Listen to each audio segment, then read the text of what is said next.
اس قوم کو اللہ تبارک و تعالیٰ کی ذات کو چھوڑ کر بتوں کی پوجا کرتے ہوئے دیکھا تو حضرت ابراہیم علیہ السلام نے اس قوم کو ہدایت کی اور بتوں کی پوجا کرنے کے بجائے اللہ تبارک و تعالیٰ کے بارے میں عبادت کرنے کا حکم دیا۔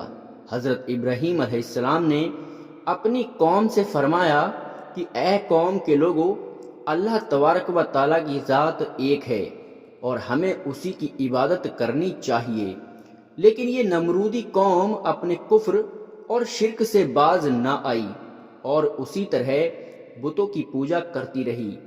ایک دن حضرت ابراہیم علیہ السلام نے اس قوم کے جھوٹے خدا کو اس قوم کے سامنے جھوٹا ثابت کرنے کا ارادہ کیا، اور حضرت ابراہیم علیہ السلام اس مقام پر تشریف لے گئے جہاں ان کے بہت تمام بت تھے کہ جن بتوں کی یہ لوگ پوجا کیا کرتے تھے۔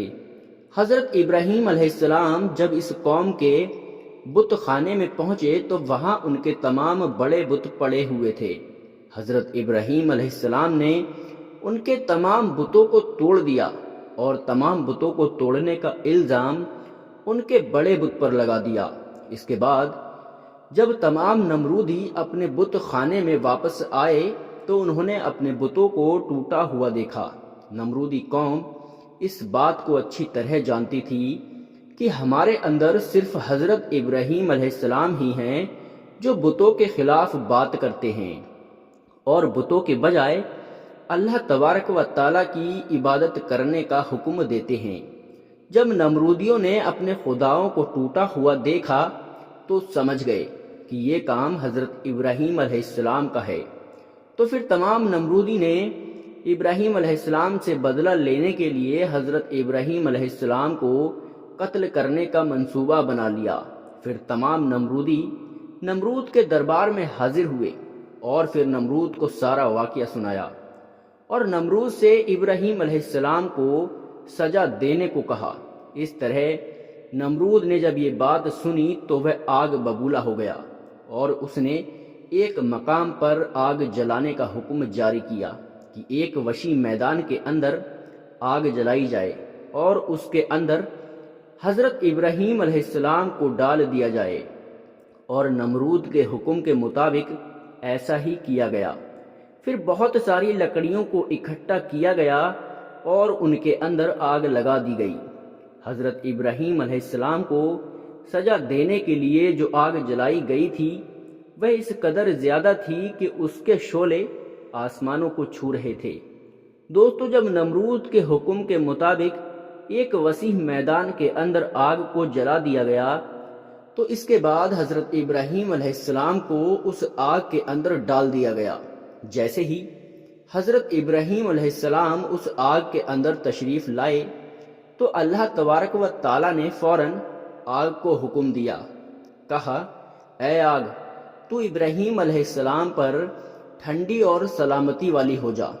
جو وہ آگ اللہ تبارک و تعالیٰ کے حکم کے مطابق حضرت ابراہیم علیہ السلام پر ٹھنڈی اور سلامتی والی ہو گئی۔ حضرت ابراہیم علیہ السلام ارشاد فرماتے ہیں کہ میں جتنے دن آگ میں رہا اتنے دن میں رحمت میں تھا، اور جو سکون اللہ تبارک و تعالیٰ کی طرف سے مجھے آگ کے اندر عطا کیا گیا وہ سکون اس سے پہلے کبھی نہ تھا۔ دوستو، کچھ دنوں کے بعد حضرت ابراہیم علیہ السلام اس آگ سے زندہ باہر تشریف لے آئے۔ یہ منظر دیکھ کر تمام نمرودی حیران رہ گئے، لیکن اس کے باوجود نمرود اور نمرودی قوم اللہ تبارک و تعالیٰ کے دین پر ایمان نہ لائی اور اسی طرح اپنی بت پرستی کے اندر مبتلا رہی۔ لیکن اس کے باوجود حضرت ابراہیم علیہ السلام اپنے عہد سے پیچھے نہ ہٹے اور مسلسل اپنی قوم کو اللہ کے دین کی دعوت دیتے رہے۔ حضرت ابراہیم علیہ السلام نے نمرود کو 12 دفعہ سمجھایا اور اپنے شرک سے باہر جانے اور اللہ تبارک و تعالیٰ کے دین پر ایمان لانے کو کہا۔ حضرت ابراہیم علیہ السلام کی بات سن کر نمرود اللہ تبارک و تعالیٰ کے دین کا انکار کرنے لگا اور حضرت ابراہیم علیہ السلام سے مناظرہ کرنے لگا، اور حضرت ابراہیم علیہ السلام کے سامنے نمرود نے خدائی کا دعویٰ کر دیا نمرود نے حضرت ابراہیم علیہ السلام سے مناظرہ کرتے ہوئے یہ سوال کیا کہ تیرا رب کون ہے؟ تو حضرت ابراہیم علیہ السلام نے فرمایا کہ میرا رب وہ ہے جو زندگی اور موت دیتا ہے۔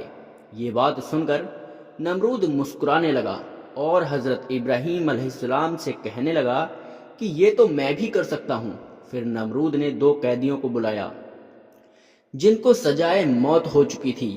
ان میں سے ایک کو نمرود نے قتل کر دیا اور دوسرے کو آزاد کر دیا، اور اس طرح نمرود تکبر کے ساتھ حضرت ابراہیم علیہ السلام سے کہنے لگا کہ دیکھو، میں نے ایک کو زندگی دے دی اور ایک کو موت دے دی۔ اس طرح نمرود حضرت ابراہیم علیہ السلام کے سامنے اپنے آپ کو خدا کہنے لگا اور اپنی خدائی کی دلیل پیش کرنے لگا۔ اس کے بعد نمرود پھر حضرت ابراہیم علیہ السلام سے پوچھنے لگا کہ حقیقت میں خدا تو میں ہوں، بتا تیرا خدا کون ہے؟ اس کے بعد حضرت ابراہیم علیہ السلام نے نمرود کو اسی کی عقل کے مطابق جواب دیا کہ میرا رب وہ ہے جو سورج کو مشرق سے چالو کرتا ہے اور مغرب میں غروب کرتا ہے۔ اگر تو سچا خدا ہے تو سورج کو مغرب سے تعلق کر کے دکھا۔ جب نمرود نے ابراہیم علیہ السلام کی یہ بات سنی تو اس کا رنگ اڑ گیا اور وہ لاجواب ہو گیا۔ اس طرح نمرود لاجواب ہو کر اپنی پوری قوم کے اندر ذلیل اور رسوا ہو گیا۔ دوستو، اس کے بعد بھی کئی مرتبہ حضرت ابراہیم علیہ السلام نے نمرود کو اللہ تبارک و تعالیٰ کے دین کی طرف بلایا، لیکن نمرود اپنے سرکشی سے باز نہ آیا اور اسی طرح شرک اور سرکشی میں مبتلا رہا۔ دوستو، حضرت ابراہیم علیہ السلام کے بار بار دعوت دینے سے نمرود تنگ آ گیا، اور تنگ آ کر نمرود حضرت ابراہیم علیہ السلام سے کہنے لگا کہ اگر تیرا خدا سچا ہے تو اس کو بول کہ اپنی فوج بھیجے اور میرے ساتھ جنگ کرے۔ جیسے ہی حضرت ابراہیم علیہ السلام کے سامنے یہ بکواس کی تو فوراً ہی حضرت جبرائیل علیہ السلام نے حضرت ابراہیم علیہ السلام کی بارگاہ میں حاضر ہوئے اور حضرت ابراہیم علیہ السلام سے کہنے لگے کہ اللہ تبارک و تعالیٰ کا لشکر جنگ کے لیے تیار ہے۔ حضرت جبرائیل علیہ السلام کی بات سن کر حضرت ابراہیم علیہ السلام نمرود سے یہ کہنے لگے کہ اللہ تبارک و تعالیٰ کا لشکر جنگ کے لیے تیار ہے۔ پھر ابراہیم علیہ السلام کی بات سن کر نمرود حضرت ابراہیم علیہ السلام سے کہنے لگا کہ مجھے 3 دن کی مہلت دی جائے تاکہ میں اپنی جنگ کی تیاری کر سکوں۔ پھر نمرود کو 3 دن کی مہلت دے دی گئی۔ دوستو، نمرود کی حکومت پوری دنیا پر تھی۔ ان 3 دنوں کے دوران نمرود نے پوری دنیا کے بڑے بڑے جنگجوؤں کو اکٹھا کیا اور بہت سارے ہتھیاروں کو جنگ کے لیے تیار کیا۔ اس طرح 3 دن کے اندر نمرود نے اپنی تمام تیاری مکمل کر لی۔ اس کے بعد نمرود حضرت ابراہیم علیہ السلام کو تکبر کے ساتھ للکار کر کہنے لگا کہ ہماری فوج جنگ کے لیے تیار ہے، اپنے رب سے کہو کہ اپنی فوج کو بھیجیں اور ہمارے ساتھ جنگ کریں۔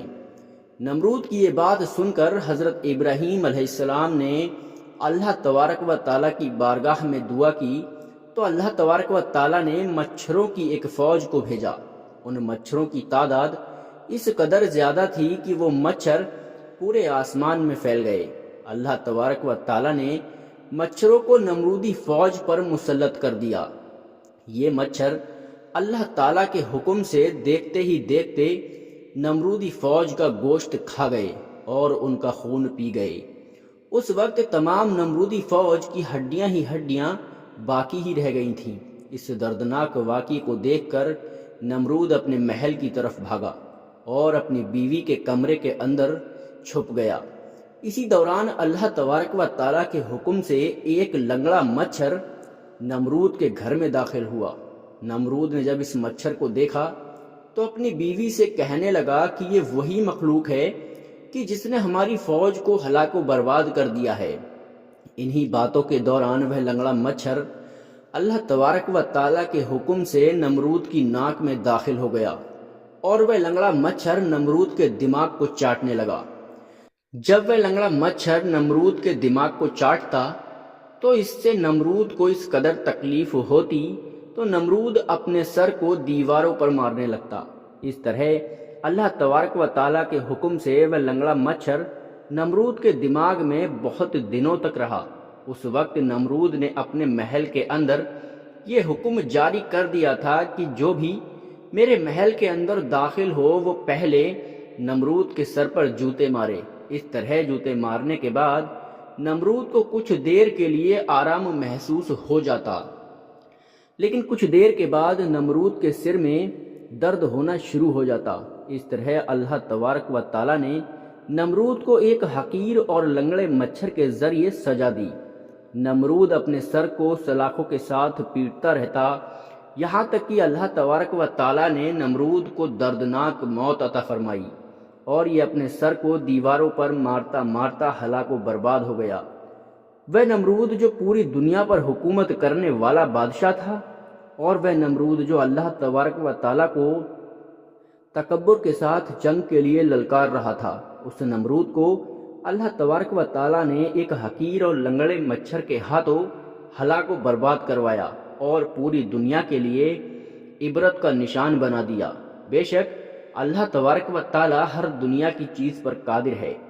دوستو، ہمیں سوچنا چاہیے اور ایسے واقعوں سے عبرت حاصل کرنا چاہیے کہ ان لوگوں کو اللہ تبارک و تعالیٰ نے کیسا ہلاک و برباد کر دیا۔